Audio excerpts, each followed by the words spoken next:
Hayo yameelezwa na afisa usalama wa TANESCO kanda ya Nyanda za Juu Kusini, Andrew Soko, wakati akizungumza na wananchi wa kata Busale na Mababu wilayani Kyela.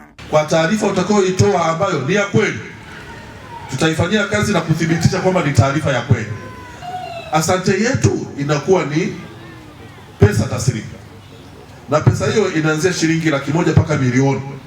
Kwa mfano, tukio hili nalo ulisema labda la uharibifu wa transformer. Ukiweza kuwabaini hao waliofanya huo uharibifu, asante yetu kwako wewe utakayeleta taarifa ni shilingi 500,000. Tunapata kesi nyingi sana wa watoto. Sasa watoto tunapata vifo vingi sana jeli za watoto kutokana na hizi watoto wanaruka wanacheza kwenye hizo waya, tunakaa tunaangalia. Kingine, haitakiwi kufanya kilimo au shughuli zote za biashara chini ya miundombinu ya TANESCO. Kwa upande wake, afisa usalama wa TANESCO mkoa wa Mbeya, Alois Mdolwa, ametoa onyo kali kwa wananchi wanaojiunganisha na huduma ya umeme kwa njia zisizo halali. Na tusiwe na haraka kupata huduma pasipo halali. Kama alivyozungumza kiongozi wangu pale, utapata umeme haraka kwa njia haramu, hautadumu nao milele, kwa sababu iko siku za mwisho zinasema 40, sio? Unaweza kuona hata mwaka, unaweza kuona hata siku 2 tu.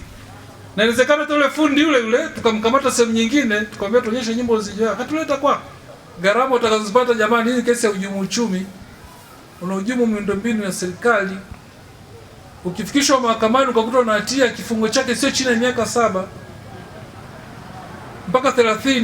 Baadhi ya wananchi walioshiriki katika mikutano hiyo wamepongeza juhudi za TANESCO za kutoa elimu na kuahidi kushirikiana kulinda miundombinu ya umeme. Kwa wana Busale tunaaminiana, tutoe taarifa kwa siri na watatulinda.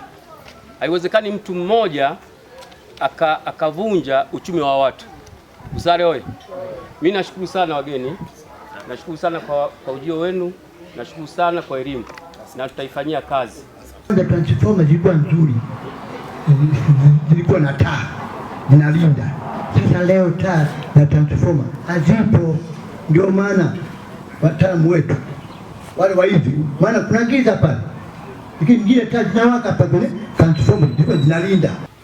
Mimi niwapongeze kwa namna mnavyoshughulikia matatizo. Kwa sasa angalau TANESCO tunapata huduma kwa wakati, lakini changamoto ni moja, ukitoa ripoti wale watu wanajibu kwamba yani inakuja ile message ya kwamba umehudumiwa wakati hawajafika. Samuel Mpogole, Hope Channel Tanzania.